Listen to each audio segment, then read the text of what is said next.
Hello guys, आइए start करते हैं एक नया chapter impact of climate change chapter 20।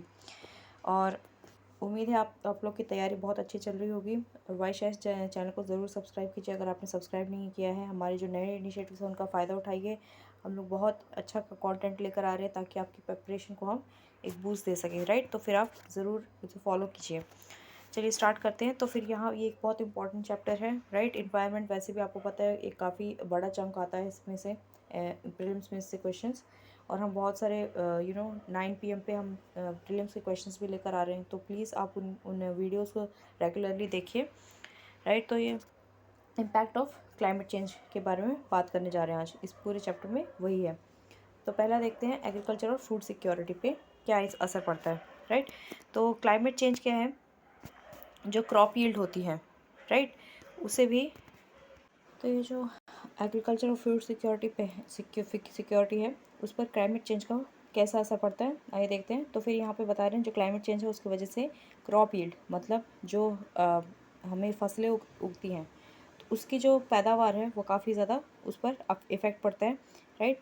तो जो किसी एक जगह पे, राइट, यहाँ पे दिया गया है टाइप्स ऑफ क्रॉप्स, जो किसी एक जगह पे जिस तरह के जो पौधे मतलब फसलें उगाई जाती हैं उन पर काफ़ी ज़्यादा असर पड़ता है, ठीक है। जैसे कि इरिगेशन मतलब सिंचाई सिंचाई के लिए जो पानी होता है उस पर।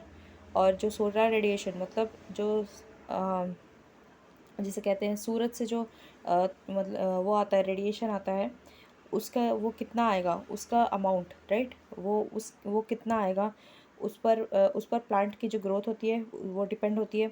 और उसमें कितने जो कीटनाशक जिसे पेस्टिसाइड्स बोलते हैं वो डालते हैं, या फिर पेस्ट्स जो वहाँ पे किसी भी आपको पता होगा फसल रहती है, राइट, उस पर कभी कभी जो कुछ ऐसे कीड़े होते हैं जो उस पर असर कर देते हैं, मतलब उस फसल को ख़राब करते हैं, उस पर भी काफ़ी ज़्यादा डिपेंडेंट होता है, राइट, क्रॉप यील्ड यहाँ पे जो बता रहे हैं। तो क्लाइमेट चेंज होता है ये इन सब चीज़ों पे, इन सब फैक्टर्स पे असर डालता है। यहाँ पे जैसे बताया एग्रीकल्चर इनपुट्स हो गए, इरिगेशन सिंचाई के लिए, सोलर रेडिएशन कितना आएगा उस पर, राइट, और उस पर प्लांट ग्रोथ होता है, प्लांट ग्रोथ कितना होगा वो डिपेंड रहता है। और जो पेस्ट होते हैं, जो कीड़े मकोड़े होते हैं, उस पर भी काफ़ी असर डालता है।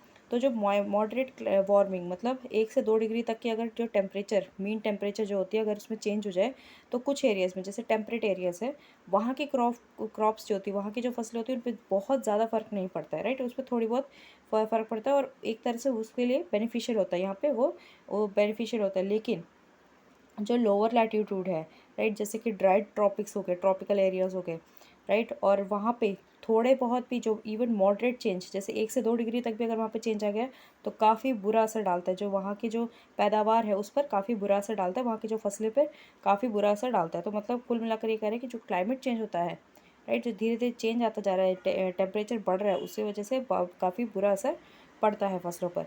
उसके बाद और अगर 3 डिग्री से ज़्यादा अगर चेंज आ गया, राइट, जो क्लाइमेट है, जो टेम्परेचर है, अगर उसमें 3 डिग्री से ज़्यादा चेंज आ गया तो उसका हर एक एरिया पे, अर्थ के किसी भी सरफेस पे बहुत ज़्यादा बुरा असर पड़ेगा। स्पेशली क्रॉप्स की हम यहाँ पे बात करें तो उस उनके सारी जगह की पैदावार पर बुरा असर पड़ेगा।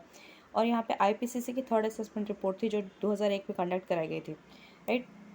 तो जो सबसे पुअरेस्ट कंट्रीज़ हैं, राइट, जो मतलब इम्पावरिश कंट्रीज़ बोलते हैं, जहाँ पे ऑलरेडी खाने की तंगी है, वो सबसे ज़्यादा इन चीज़ों से मतलब ऑब्वियसली ये कॉमन सेंस की बात है, उन्हें ही ज़्यादा फ़र्क पड़ेगा कि वो अपने आप को सस्टेन नहीं कर सकते। तो जो क्रॉप यील्ड होती है वो मोस्टली जो ट्रॉपिकल और सब ट्रॉपिकल एरियाज़ है वहाँ पे पानी की कमी की वजह से आगे जाकर ऐसा एस्टिमेट किया गया है, जो इस रिपोर्ट में हम बात कर रहे हैं थर्ड असेसमेंट रिपोर्ट आईपीसीसी की, उसमें कहा गया है कि पानी की कमी की वजह से क्रॉप यील्ड है ट्रॉपिकल और सब ट्रॉपिकल एरियाज़ में, ज़्यादातर इन एरियाज़ में कम हो जाएगी, ठीक है। और वहाँ पे नए या फिर अलग तरह के जो कीड़े मकोड़े हैं वो जन्म लेने लगेंगे और फसलों को ख़राब करेंगे। और फिर थॉइंग ऑफ स्नो, ये मैंने पहले आपको समझाया था। थॉइंग मतलब कुछ नहीं होता है, जो हिमालय हमारे ग्लेशियर्स है वहाँ पे जो स्नो होता है वो पिघलने लगता है तो उसे थॉइंग बोलते हैं। क्यों पिघलता है? क्योंकि टेम्परेचर बढ़ रहा है। फिर जो एरेबल लैंड है, राइट, जो हाई लैटीट्यूड रीजन्स में होता है वो भी अब धीरे धीरे जाके कम हो जाएगा, क्योंकि वहाँ पे जो फ्रोज़न लैंड्स हैं राइट। जो जहाँ पे मतलब बर्फ़ जमी होती थी अब वो जगह कम हो जाएगी। और फिर बाद में उस वजह से क्या होगा, बाढ़ आ रहे हैं, राइट। बाढ़ क्यों आ रहा है, क्योंकि धीरे धीरे ग्लेशियर्स का जो पानी है वो पिघलता जा रहा है, मतलब जो बर्फ़ है वो पिघलती जा रही है। तो उस वजह से बहुत ज़्यादा इसे कहते हैं इरोजन कहते हैं। जो ये मिट्टी होती है, मिट्टी की जो उपजाऊ परत होती है वो धीरे धीरे निकलती जा रही है, क्योंकि बहुत ज़्यादा पानी आ जा रहा है। Submergence of the shore lines, आपको पता होगा चेन्नई में फ्लड्स आए थे, राइट। तो फिर वो क्योंकि एक समुद्र के तट पर है, तो फिर वो इसलिए ऐसे सिटीज़ के ज़्यादा चांसेस होते हैं वहाँ पे ज़्यादा बाढ़ आने के, राइट। तो जो किनारे होते हैं नदी के किनारे, वहाँ पे ज़्यादा वो एक तरह से अंदर अंदर धंसते जा रहे हैं पानी में, तो उसे सबमर्जेंस ऑफ शोर लाइन्स कहते हैं। फिर सैलिनिटी, हाँ, पानी की सैलिनिटी भी ज़्यादा बढ़ रही है, मतलब पानी में नमक की मात्रा भी बढ़ती जा रही है, क्योंकि सी लेवल राइस हो रहा है, क्योंकि जो ग्लेशियर्स का पानी आ रहा है वो इन बड़े बड़े समुद्रों में जा रहा है, तो उस वजह से वो सी लेवल्स बढ़ते जा रहे हैं और फिर उसमें सैलिनिटी भी बढ़ती जा रही है। तो इस वजह से क्या हो रहा है, जो एग्रीकल्चर पे बुरा असर पड़ रहा है। और जो लो लाइंग एरियाज, मतलब कुछ ऐसे द्वीप होते हैं, राइट, जो कि पानी से घिरे होते हैं, वो पूरी तरह से एक तरह से डूबते जा रहे हैं। और जो भी पानी के आसपास वाली जगह हैं वो हमेशा खतरे में रहती है बाढ़ के। तो और एक स्टडी की गई थी international commission for snow and ice, ICSE, right. उन्होंने रिपोर्ट किया था जो ये हिमालयन ग्लेशियर्स होते हैं वो जो वैसे तो वो dry season that are principal. तो उन्होंने बताया था कि जो बाकी मतलब क्या कहते हैं, जो एशिया के जो सबसे बड़ी बड़ी नदियां हैं, जैसे गंगा, हमारी ये सिंधु नदी, ब्रह्मपुत्र, यांगजे, मेकोंग, साल्वीन रिवर और येलो, ये सब एशिया में आती है, राइट। ये एशिया की बड़ी बड़ी रिवर्स हैं, नदियां हैं। तो ये धीरे धीरे श्रिंक होती जा रही है। और ये एशिया के बड़े बड़े पानी का मतलब गंगा, आपको पता ही होगा कितने सारे स्टेट्स उस गंगा के पानी से अपना मतलब से अभी भी वहाँ पे पानी आ रहा है, राइट। तो ये सोर्स है पानी का, तो अब फ्रेश वाटर का सोर्स है, और ये धीरे धीरे श्रिंक होते जा रहे हैं। और अगर यही ट्रेंड चलता रहा तो 2035 तक ये पूरी तरह से मतलब गायब ही हो जाएंगे, राइट, डिसअपियर हो सकते हैं। अब इंडियन एग्रीकल्चर पे स्पेसिफिकली क्या असर पड़ता है वो देखते हैं। तो फिर जो इंडिया का लार्ज मतलब एक जो बड़ा पार्ट है वो क्या होता है, हमारी जो खेती होती है, खेती का काफ़ी ज़्यादा एरिया है जो वो क्या है, पानी पे डिपेंडेंट है, मतलब हमारे मानसून पर डिपेंडेंट है। तो फिर क्या होता है, अम, तो ये जो रेनफॉल होता है, राइट, जो जब बारिश गिरेगी तो बारिश के ऊपर ही हमारी खेती काफ़ी हद तक निर्भर होती है, ठीक है। तो फिर क्या होता है, अब ढंग से अगर सही टाइम पे, क्लाइमेट चेंज की वजह से क्या होता है, जब क्लाइमेट का जो पैटर्न है वो शिफ्ट होने लगता है, तो उस वजह से जब बेमौसम बारिश होती है, या फिर कभी कभी जब बारिश होना होता है, फसलें तैयार होती हैं, उस वक्त जब पानी की ज़रूरत होती है और उस वक्त बारिश नहीं होती, तो एक तरह से सूखा पड़ जाता है। तो इस तरह से क्या होता है, जो ये टाइमिंग हो रही है, जो धीरे धीरे शिफ्ट होती जा रही है रेनफॉल की, उसकी वजह से काफ़ी बहुत बुरा, आई मीन काफ़ी ज़्यादा बुरा असर पड़ रहा है हमारी खेती पर, एग्रीकल्चर पर, ठीक है। और फिर जो समर रेनफॉल होती है वो 70%, यहाँ पे देखिए 70% जो हमारी पूरे साल भर की जो रेनफॉल है उसका 70% समर में होता है। वो काफ़ी इंडियन एग्रीकल्चर के लिए काफ़ी ज़रूरी होता है। लेकिन अब ये कुछ स्टडीज़ में प्रेडिक्ट किया गया है, जो समर रेनफॉल है वो 2050 तक काफ़ी हद तक गिर जाएगी, डिक्लाइन हो जाएगी। तो उससे ऑब्वियसली काफ़ी ज़्यादा नेगेटिव इम्पैक्ट को पड़ेगा, सूखे की स्थिति बढ़ जाएगी। और जो सेमी एरिड रीजन्स हैं, जैसे कि वेस्टर्न इंडिया में, आप यहाँ पे देख सकते हैं जो वेस्टर्न पार्ट्स हैं वहाँ पे ये सेमी एरिड रीजन्स आते हैं। तो यहाँ पे धीरे धीरे क्या हो रहा है कि टेम्परेचर्स बढ़ रहे हैं, और जो नॉर्मल रेनफॉल है उससे ज़्यादा रेनफॉल हो रहा है। सेंट्रल इंडिया में भी ये डिक्रीज देखा गया है, राइट। सेंट्रल इंडिया में रेनफॉल है जो वो कहा गया है कि 10 से 20% तक 2050 तक डिक्रीज़ हो जाएगा। और जबकि जो वेस्टर्न इंडिया है वहाँ पर धीरे धीरे जाके और रेनफॉल, जो नॉर्मल रेनफॉल है उससे ज़्यादा रेनफॉल होगा। तो ये एक तरह से बहुत घातक चीज़ है, ख़राब चीज़ है, राइट। और फिर जो स्मॉल क्लाइमेट चेंज है उसकी वजह से भी जो वाटर रिसोर्सेज हैं उस पर काफ़ी बुरा असर पड़ता है। स्पेशली जो नॉर्थ वेस्टर्न रीजन है आपका, यहाँ पे ये इस पर काफ़ी बुरा असर पड़ता है। और जो इन क्रॉप्स हैं उनकी प्रोडक्टिविटी भी काफ़ी ज़्यादा डिक्रीज़ हो रही है। स्पेशली ये जो इंडो गैंजेटिक रीजन है यहाँ पे, ये काफ़ी उपजाऊ जगह मानी जाती है, लेकिन यहाँ पे भी जो क्रॉप्स है अब उनकी प्रोडक्टिविटी पे, राइट, उनकी जो क्या कैसे जिसे कहते हैं उपजाऊपन है, और उस पर भी काफ़ी ज़्यादा बुरा असर पड़ रहा है। ठीक है। और जो ये टेम्परेचर बढ़ रहा है उसकी वजह से फर्टिलाइज़र रिक्वायरमेंट, जो हम फर्टिलाइज़र्स यूज़ करते हैं उसका भी जो रिक्वायरमेंट है वो बढ़ती जा रही है धीरे धीरे। टेम्परेचर बढ़ रहा है, और इस वजह से मैंने अब जब आपको वाटर बॉडीज़ के बारे में ये सब के बारे में बताया था, तो और उनका उन पर जो हो रहे बुरे असर के बारे में बताया था, तो हमने बहुत अच्छी तरह से डिस्कस किया था ये अमोनिया का जो रन ऑफ होता है सरफेस पर, उससे किस तरह की प्रॉब्लम्स आती हैं, राइट, वाटर बॉडीज़ पे, not just water bodies, even किस तरह से उससे पॉल्यूशन होता है और वो कितना ज़्यादा खतरनाक है, वो सब मैंने बताया था। तो यहाँ पे उसी चीज़ को फर्दर बताया गया, मतलब उसी चीज़ को बताया गया जो फर्टिलाइज़र्स होते हैं, अगर हम माइंडलेसली फर्टिलाइजर्स को यूज़ करते हैं तो उस वजह से एक तो green house gases emission emit होते हैं, दूसरा अमोनियम का जो वॉलेटाइलाइजेशन होता है, अमोनिया जो उसका सरफेस रन ऑफ होता है, उस वजह से किस तरह से मराइन बॉडीज़ पे, वाटर बॉडीज़ पे बुरा असर पड़ता है, और उससे सॉइल इरोजन होता है, और क्रॉप प्रोडक्शन पे भी काफ़ी ज़्यादा बुरा असर पड़ता है। और जो सूखे की फ्रीक्वेंसी, मतलब सूखा आना, बाढ़ आना, स्टॉर्म्स, ये जो बहुत तेज़ तूफ़ान आते हैं, साइक्लोन्स देख रहे हैं हम हर साल, लगभग हर साल किसी न किसी कोस्टल एरिया में बाढ़ आ रहा है और साइक्लोन्स आते जा रहे हैं। तो ये सब क्लाइमेट चेंज की ही कह सकते हैं कि का ही इसका रीज़न क्लाइमेट चेंज ही है एक तरह से। अब देखते हैं वाटर स्ट्रेस और वाटर इनसिक्योरिटी। तो हम जानते हैं ऑब्वियसली इस तरह के जो अब उथल पुथल होती रहेगी तो कहीं पे फ्लड आ रहे हैं, मतलब कहीं पे बाढ़ आ रही है, और कहीं पे सूखा पड़ रहा है, राइट। और यहाँ पे ये बताया गया है 2020 में, मतलब ये जो एडिशन है उसमें इस तरह से लिखा गया है, बल्कि लेटेस्ट एडिशन से मैंने लिया है।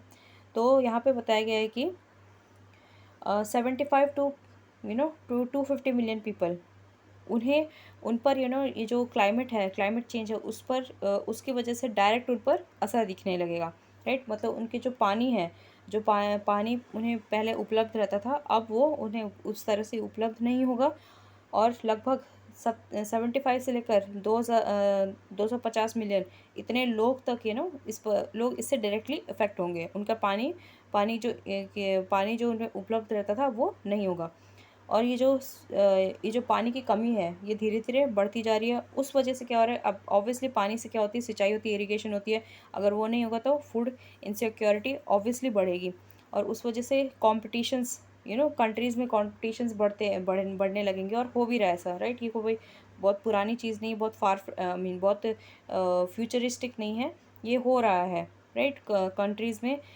झगड़े हो रहे हैं, इवन बांग्लादेश में, इंडिया में भी काफ़ी डिस्प्यूट्स हैं नदी के पानी को लेकर, और इवन स्टेट्स में भी काफ़ी डिस्प्यूट्स हैं, और चल भी रही है, राइट। और वार्मिंग, तो इस गर्मी की वजह से क्या हो रहा है, जो माउंटेन ग्लेशियर से मैंने बताया था, स्नो कवर डिक्रीज़ होते जा रहा है, राइट। और यहाँ पे बताया गया है it is projected to accelerate, मतलब ये जो स्नो कवर है, मतलब जो हिमालय में जो बर्फ़ रहती है वो धीरे धीरे पिघलती जा रही है, और ये धीरे और ज़्यादा इसी 21 सेंचुरी में ये बहुत ज़्यादा बढ़ रही है और बढ़ती जा रही है, और उस वजह से पानी की जो फ्रेश वाटर की अवेलेबिलिटी है वो कम हो रही है ऑब्वियसली। उसके बाद हाइड्रो पावर पोटेंशियल कम हो रहा है, और seasonal flow of reverse obviously ये भी काफ़ी ज़्यादा उस पर बुरा असर डाल रहे हैं, और स्पेशली जो मेजर माउंटेन रीजन्स है, जैसे हिंदू कुश हो गया, हिमालय, एंडीज़, ये सब माउंटेन रेंजेस है, इस पर भी काफ़ी ज़्यादा बुरा प्रभाव डाल रहे हैं। अब कोस्टल स्टेट्स में देखते हैं, जो इंडिया के कोस्टल स्टेट्स है उन पर डायरेक्टली क्या असर पड़ता है, राइट, स्पेसिफिकली यहाँ पे डिस्कस कर रहे हैं। तो जैसे महाराष्ट्र, गोवा, गुजरात, ये आपको पता होगा, ये तो कोस्टल स्टेट्स हैं, राइट। तटीय इलाके हैं, इनमें काफ़ी ज़्यादा स्टेट डिस्ट्रिक्ट्स एकदम कोस्ट पे पड़ते हैं, तट पे पड़ते हैं, तो ये काफ़ी ज़्यादा रिस्क पे होते हैं, ऑब्वियसली मैंने बताया था कैसे। और इन राज्यों में जो फ्लड आने की स्थिति है, मतलब बाढ़ आने की स्थिति ज़्यादा होती है, ज़्यादा, मतलब ये वल्नरेबल होते हैं, और उस वजह से इन्हें काफ़ी, इनकी जो इंफ्रास्ट्रक्चर है, प्रॉपर्टीज़ है, उस पर काफ़ी ज़्यादा डैमेज होता है, राइट। वहाँ पे सोचिए बहुत डेवलपमेंट हो रहा है और सडनली वहाँ पे आके एकदम से बाढ़ आ गई, तो फिर जो सारा इंफ्रास्ट्रक्चर है वो गिर जाएगा, और उस डेवलपमेंट का क्या होगा। और मुंबई, राइट, तो मुंबई के जो नॉर्दर्न सबर्ब्स है, वर्सोवा, यहाँ पे स्पेसिफिकली बताया गया, आपको इतना डीप में जाके याद करने की ज़रूरत नहीं है, जस्ट एग्जाम्पल्स के लिए बताया गया। वर्सोवा बीच है, राइट, और ये मड फ्लैट्स हैं, राइट। तो ये सब काफ़ी ज़्यादा, इनमें अब जो बाढ़ की स्थिति है वो धीरे धीरे बढ़ती जा रही है, वहाँ पे जो सी लेवल काफ़ी राइज हो रहा है। फ्लडिंग के वजह से काफ़ी लोग जो है कि इधर से उधर हो जाते हैं, उन्हें अपना घर वर छोड़कर भागना पड़ता है क्योंकि घर तो डूब गए, राइट। तो फिर उस वजह से काफ़ी ज़्यादा प्रेशर पड़ता है अर्बनाइजेशन पे, अर्बनाइजेशन की वजह से।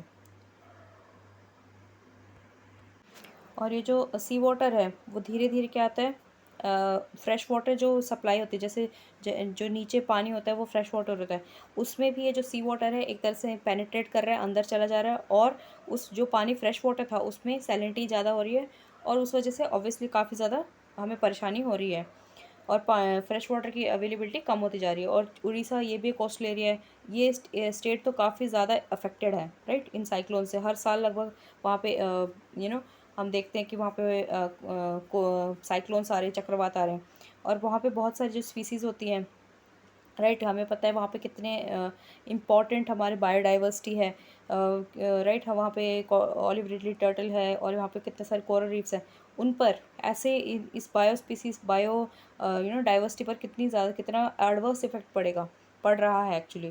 सो जो कोरल रीफ्स हैं, राइट, इन बायोस्फीयर रिजर्व्स में, और ये काफ़ी ज़्यादा सलाइन सेंसिटिव होते हैं। इसके बारे में मैंने बहुत अच्छे से आपको समझाया है, कोरल रीफ क्या होता है और कोरल ब्लीचिंग क्या होती है, ये जो पैटर्न होता है किस वजह से होता है, राइट। तो ये जो सी लेवल राइज की वजह से, सैलिनिटी के बढ़ने की वजह से कोरल रीफ्स और फाइटोप्लैंक्टन्स जो कि काफ़ी इंपॉर्टेंट है, फिर वहाँ जो फिश है, राइट, मतलब वहाँ पे जो कुल मिलाकर जो बायोडाइवर्सिटी है वो काफ़ी ज़्यादा खतरे में है।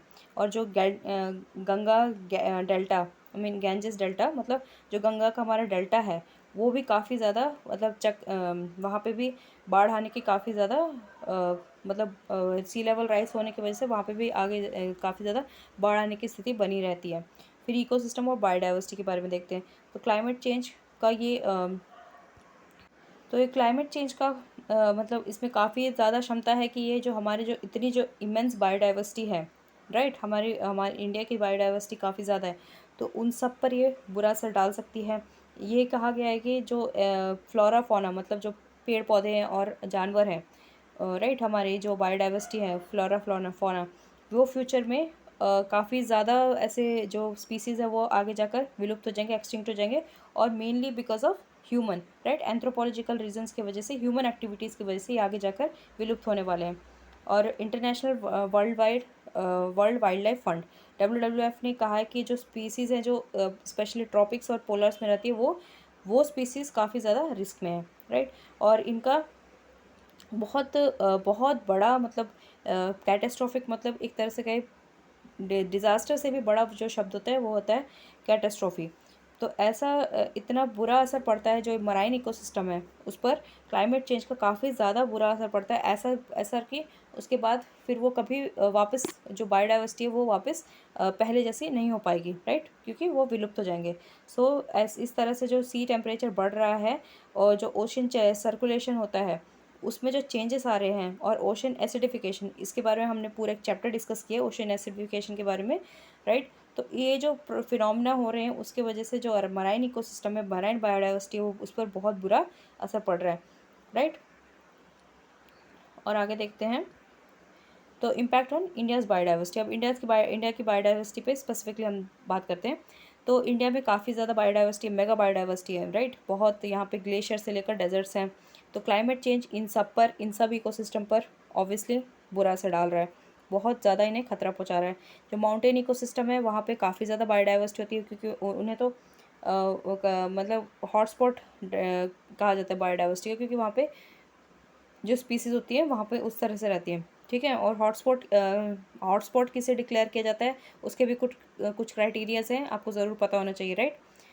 तो जो टेम्परेचर है, राइट, ये जो हो रहा है, ये टेम्परेचर कॉज हो रहा है, मतलब टेम्परेचर जो इंक्रीज़ हो रहा है, ये जो वहाँ पे जो हैबिटेट है उसके फ्रेगमेंटेशन की वजह से, उसकी डिस्ट्रक्शन की वजह से, राइट, उस वजह से काफ़ी, और ये जो मोस्टली क्यों हो रहा है, ह्यूमन एक्टिविटीज़ की वजह से, राइट। तो ये भी एक रीज़न है। और फिर एक फिनोमिना, मतलब एक चीज़ जो उभर के आ रही है वो है ग्लेशियर लेक आउटबर्स्ट फ्लड्स।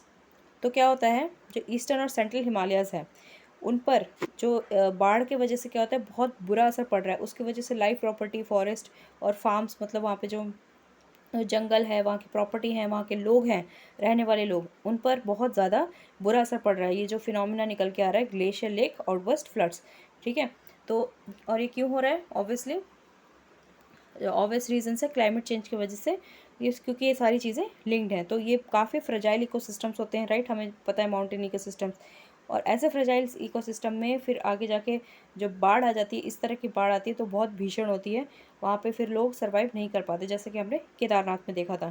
तो ये जो हिमालयन रिवर्स है, और ये मोस्टली इंडो गैंजेटिक जो इकोसिस्टम्स है उससे इंटरलिंक्ड है, राइट। सो ये मोस्टली क्या है? अग्रेरियन, मतलब एग्रीकल्चर इकोसिस्टम है। 60 से 70% जो इंडिया का एग्रीकल्चर है वो, आपको पता है, वो इंडिया का जो ऑक्यूपेशन है वो एग्रीकल्चर है। तो स्पेशली जो इस एरिया में है, लोगों का मेन जो ऑक्यूपेशन है वो एग्रीकल्चर है, जो कि काफ़ी ज़्यादा खतरे में है। और जो नेशनल इन्वायरमेंट पॉलिसी है 2006 की, वो कहती है कि जो इंडियन डेजर्ट इकोसिस्टम है उसमें, उसका जो एरिया यहाँ पे दिया गया हुआ है इम्पॉर्टेंट नहीं है, लेकिन जो पूरे कंट्री का एरिया है उसका 38.8% है।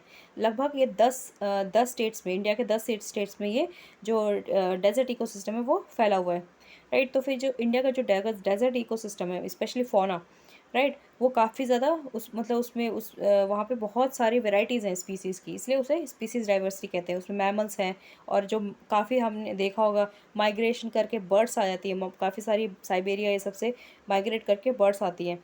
तो यहाँ पे ये बताया गया कि धीरे धीरे क्या हो रहा है, एक प्रोसेस होता है जिसे डेजर्टिफिकेशन कहते हैं। मतलब जो ज़मीन पहले जहाँ पे अच्छा खासा पानी हुआ करता था, राइट, अब वो धीरे धीरे जाके रेगिस्तान बनती जा रही है, तो उसे डेजर्टिफिकेशन कहते हैं। तो ये किस वजह से हो रहा है? ये भी क्लाइमेट चेंज की वजह से हो रहा है। फिर कोस्टल और मेराइन इकोसिस्टम भी हमारी इंडिया के एक एसेट्स हैं, लेकिन वो भी खतरे में हैं, राइट। और ये जो मैंग्रोव फॉरेस्ट है, जो कि वेटलैंड्स में पाए जाते हैं, रिवर्स के, कोस्ट के, वो एक कार्बन सिंक का काम करते हैं, राइट। और यहाँ पे भी काफ़ी ज़्यादा बायोडाइवर्सिटी है, बहुत अलग अलग तरह के, जो दुनिया में कहीं नहीं मिलेंगे इस तरह के भी कुछ प्लांट्स और एनिमल्स और स्पीसीज़ पाए जाते हैं, राइट। तो ये सब जो वेटलैंड्स होते हैं, ये एक्चुअली आपको पता होगा, एक तो कार्बन बैरियर का काम, कार्बन सिंक का काम करते हैं, और उस पर से जो फ्लडिंग होती है, मतलब जो बाढ़ आती है, उसके लिए उसको रोकने में बहुत ज़्यादा हेल्प करते हैं, राइट। अब क्योंकि आपको पता है कितनी मजबूत जड़ें होती हैं यहाँ पे, ये सब भी ऑलरेडी मैंने समझाया हुआ है, पढ़ाया हुआ है काफ़ी, फिर भी रिवाइज़ हो रहा है आपका। तो ये देखिए, ये तो मजबूत जड़ें होती है, इनकी वजह से ये जो फ्लड्स आते हैं, जो बाढ़ आने की स्थिति होती है, वो काफ़ी हद तक कम हो जाती है, राइट।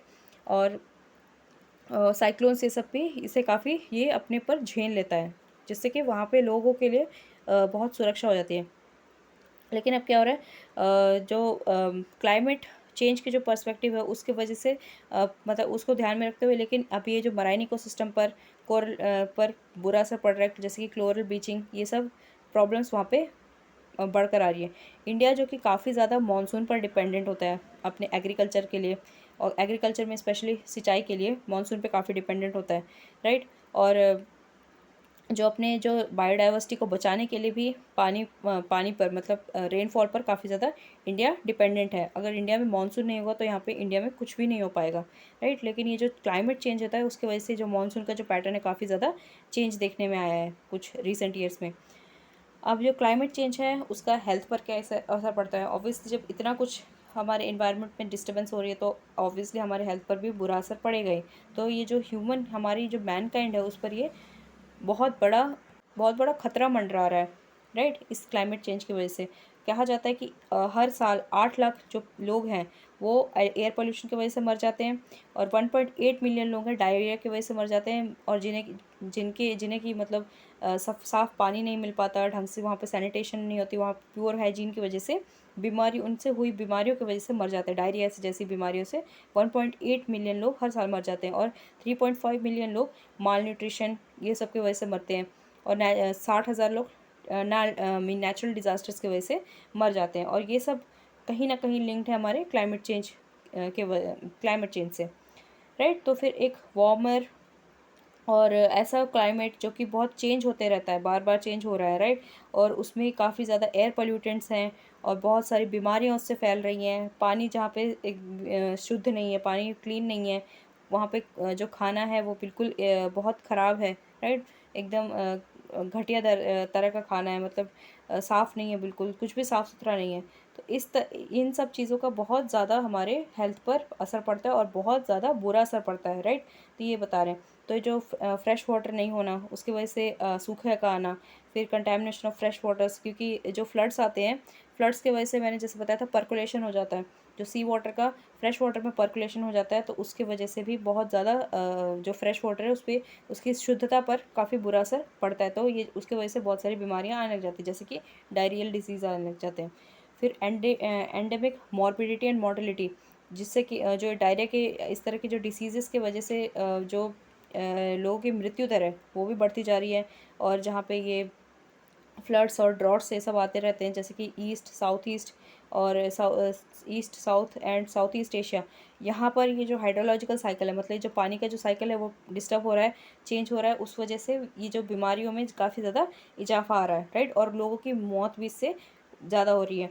और ये जो फ्लडिंग है, राइट, इसके वजह से बहुत जो बाढ़ आती है, आपको देखा होगा, तो वहाँ पे पानी जम जाता है और उस वजह से काफ़ी ज़्यादा मच्छर आते हैं, और मच्छर से आपको पता ही है कितनी तरह की बीमारी आती है, राइट। तो फिर यहाँ पे यही बताया कि जो फ्रीक्वेंट फ्लड्स है, ड्रॉट्स है, इन इन सब ये सब जो हो रहे हैं, इनकी वजह से काफ़ी ज़्यादा बीमारियाँ आ रही हैं, जैसे कि जापानीज एन्सेफेलाइटिस, मलेरिया, बहुत सारी इस तरह की बीमारियाँ आ रही हैं और हेल्थ पर बहुत ज़्यादा बुरा असर पड़ रहा है, ठीक है। और स्पेशली इंडिया पे यहाँ पे बात कर रहे हैं। वर्ल्ड हेल्थ ऑर्गेनाइजेशन ने अपने जो स्टडीज़ में बताया है कि जो जो टेम्परेचर बढ़ने की वजह से मलेरिया के केसेस हैं, अब ऐसी कंट्रीज़ में भी रिपोर्ट किए जा रहे हैं जैसे जहाँ पे पहले ये केसेस नहीं होते थे, जैसे कि नेपाल और भूटान। और ये जो डेंगू फीवर है, ये ऑलरेडी काफ़ी ज़्यादा बढ़ चुका है लैटिन अमेरिका में, ईस्ट एशिया में, राइट।